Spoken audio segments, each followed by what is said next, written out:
Hello, everyone. Welcome back to the Porter Says podcast. I want to thank you so much for tuning in today's episode. I hope you've enjoyed the last few to a certain extent. So, in today's episode, I'm only going to be talking about one thing, really, and that's the MCU Phase 2. So, Phase 2 of the MCU, in honor of Fantastic Four coming out next week, which I didn't realize was the start of Phase 6. Thunderbolts, I think, was the end of Phase 5. So, Fantastic Four is starting Phase 6. And hopefully it starts off with a bang. So, yeah, in honor of that, we're going back to Phase 2 today.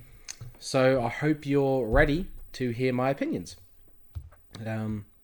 So, Phase 2 consists of Iron Man 3, Thor 2, Captain America 2, Guardians of the Galaxy, Avengers Age of Ultron, and ending with the first Antman. So there's 6 movies to get through. I'm going to be as brief as I can because I don't want to keep you guys for too long. So without further ado, let's start with Iron Man 3, the third and final film in the Iron Man trilogy. Came out a year after the Avengers, so 2013. I remember seeing this back in theaters when it came out. I remember seeing it a couple times in theaters and really, really liking it. And to this day, I still do. I think it's a really solid film.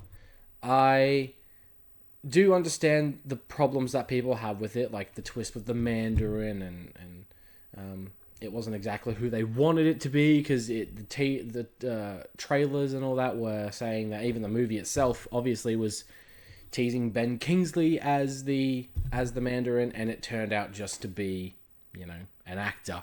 Whereas it was actually what's his name? The Mandarin turned out to be a completely different guy, a fellow Aussie actor whose name is escaping me right now. He was in Memento and all that stuff. The film is fun. It has a lot of fun action sequences. I think Robert Downey Jr. is still great as Tony Stark. He brings the wit and the charm as usual. I do like the whole thing of the story of, Tony kind of having PTSD from the Battle of New York from the Avengers, and him having to deal with that and really kind of struggling if he wants to be Iron Man or not. And, it's a really solid story. I'd say it's definitely better than Iron Man 2, but it's nowhere near as good as the first one. So I think the finale is pretty great, although it is kind of annoying that every time he gets into a new suit, it just gets destroyed like that by the Mandarin. I think the addition of Harley, I think he is a very, very, very, very good character. Ty Simpkins does a pretty decent job, especially for a kid actor. I really like the interactions between him and Tony, and Gwyneth Paltrow is fine as Pepper Potts. I'm honestly not the biggest fan of her, but what can you do? I think her fake out death was ridiculous, and it was so obvious and all that stuff. But yeah, overall, Iron Man 3, it's a fun movie. I like the way it ends, although it's kind of pointless because, the movie ends with Tony Stark getting the arc reactor taken out of his chest, and so he's kind of back to normal, and he's like, yeah, I'm kind of done being Iron Man. Only in Age of Ultron for him to, still continue to be Iron Man. So what was the point, I guess? But yeah, it's a really solid movie. I'd say it's about a solid 7, maybe 8 out of 10. I do quite like it. Thor: The Dark World came out the same year. That was like the kind of what MCU was doing for a while. They would release at least 2 or 3 movies a year. Thor: The Dark World, I don't know. It's all right. Like it's okay overall. It definitely was a lot better than I remembered the last time I'd watched it. It's just really grey and very ugly, which a lot of the MCU movies tend to be like that, but this one in particular it kind of lived up to its title, Thor: The Dark World. It is very dark and just kind of depressing to look at. A lot of the time it's raining, which it does take place in London, and it does very much, it rains a lot in the UK in London to my knowledge. Malekith as the dark elf or something. He's like the main villain of the movie. He's a god awful villain. No, nothing to him, and that was a problem the MCU was having for a good while. That their villains just weren't up to it. No, terrible villain, terribly written. I don't really understand his motivation at all. It's just very cliche. I think Natalie Portman and Kat Dennings and all that. And Skarsgård, one of the Skarsgårds, they're fine. It is pretty cool that we get an introduction to one of the Infinity Stones. I would say that's one thing this movie does there's a reason to kind of watch it if you're doing an MCU watch for the first time or just a rewatch. It introduces one of the Infinity Stones, which is pretty cool. I will give it credit for that. And I do like Loki in this movie quite a bit. I think Tom Hiddleston is very good. I like the scenes between Thor and Loki. I think they're very well done. I think I've grown to appreciate those scenes. The death of Thor and Loki's mother is pretty sad, I'd say. I definitely feel a little something there. I think the finale, while again is kind of ugly to look at and not very visually all that pleasing, it's still fun. I just feel like it's another one of those movies in the earlier MCU that's a bit kind of bland and a bit boring and not much to it. And it kind of struggled to kind of be like, okay, what's the point of telling this story? Like, what does it really lead to? But again, we get an Infinity Stones. That's pretty cool. I would say Thor: The Dark World is a solid 6 out of 10, maybe a bit lower. I don't know. It's all right. But now we get to one of the best, if not the best MCU movie. It's kind of a struggle to think of what the best MCU movie is. If I did an MCU bracket a good while ago, one of my earlier episodes, where this won the bracket of being the best MCU movie. Captain America, the Winter Soldier, the second Captain America. Holy crap. This movie is so good, guys. It's so good. The only negatives I would really say is that there's some pacing issues in it, and, Bucky, who, spoiler alert, turns out to be the Winter Soldier himself, obviously. I do kind of feel like he doesn't have that much screen time, or, not enough screen time for the movie to be named after him, but he's still a badass villain. That hand-to-hand fight scene with him and Steve is so well done and really well directed. The Russo brothers really know what they're doing. I believe this was their first MCU movie, if I'm not mistaken. Let me know down below. They did a banging job with this film. We get the introduction of Falcon, played by Anthony Mackie. We get some more Scarlett Johansson as Black Widow, which is never a bad thing. Another scene that's really well done, but it's kind of a bit cheap, is obviously the car chase with Fury, Samuel Jackson, where he is supposedly killed off. And I remember watching that for the first time back in cinemas, going, holy crap, did they just kill Nick Fury? Obviously, it's revealed that he wasn't dead, and that's another problem the MCU movie still kind of has, is that no character is really dead. I think that's an issue that most people tend to have with it, is that no one really dies, because there's always another multiverse with many variants and all that stuff. But anyway, I'm off track. Back to Captain America. The film's action is fantastic. There is the elevator scene alone is one of the best scenes that the MCU ever had to offer. Chris Evans as Steve Rogers is so good. He was great in the first movie, but he's even better here. The opening action sequence on the boat, not jaw-dropping, but pretty great, I'd say. I can't praise this movie enough. It feels like a spy kind of thriller, very Mission Impossible like, just with superheroes in it.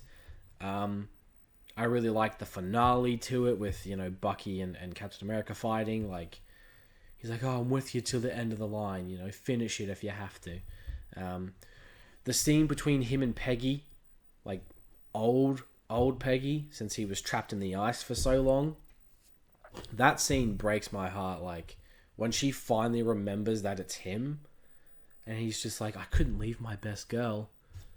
Chills. Absolute chills. Just so good. Guardians of the Galaxy.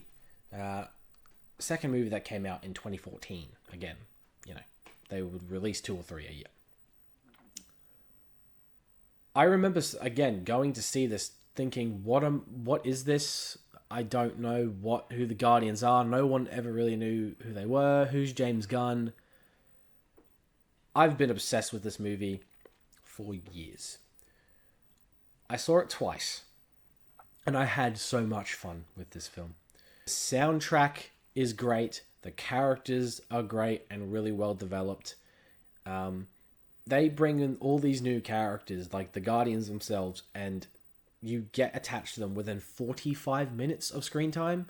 It did what the Avengers movie did, like with 5 movies, but Guardians did it in 1, and it was so good. I do think there are jokes in the film that don't quite land as well as they used to. I think, again, some pacing issues with it. A lot of the stuff in the middle kind of drags on a bit, in my opinion. I do find Ronan to be another bland villain. Like, he's a bit menacing, but not enough for me to call him a good villain for this film. Chris Pratt is so good as Star-Lord. The opening scene is hilarious. Rocket, Groot, Gamora, Drax the Destroyer, just everybody does such a good job in this movie, and I think it's a really heartfelt film. It deals with a lot of stuff, especially with Chris Pratt's character, with him losing his mother when he was a kid to cancer, unfortunately, and being taken up to space, but it was at such a young age, so he never really got to grow up at all, really much, because I think he was like 8-9 years old when he was abducted. So Guardians 1 is really, really freaking good, like fantastic. Then we got Age of Ultron, second Avengers, very highly anticipated just because of how good the first one was. And honestly, it's a pretty good movie. I really like it. Yeah, so Age of Ultron, it's a really fun movie. Like, the opening action sequence is great. It's really good to see all these characters come back onto the big screen, and they just work really well together. Like, all the actors have great chemistry, and it teases so much of what happens in, like, Infinity War and all that. Captain America, like, budging Thor's hammer. The whole scene of, like, you get the broken shield of Captain America and Ultron. You get the introduction of Vision, who originally was just Jarvis in Iron Man's suit. It's really cool to see him. Paul Bettany does a really good job. We got Quicksilver and Scarlet Witch, who are great little additions to the movie. Hawkeye does a lot more. Again, this is another movie that, like, it really slows down quite a bit, especially when we go to see Hawkeye's family.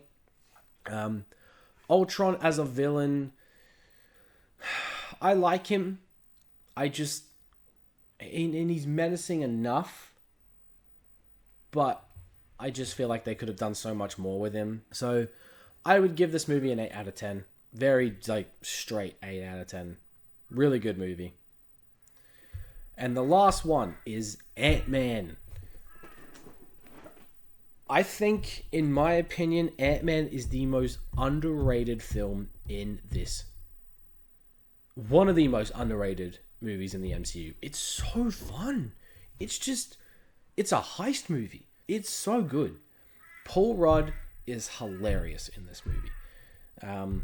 Michael Douglas is great as Hank Pym. Evangeline Lilly is so good as Hope. The villain is another one that's like they tried a little bit more with him, but he really feels like a Marvel version of Lex Luthor. Down to that, he's a bald dude. The whole thing involving his daughter, he's really, he's not allowed to have custody of his daughter. He's always getting in trouble, and you just feel bad for the guy.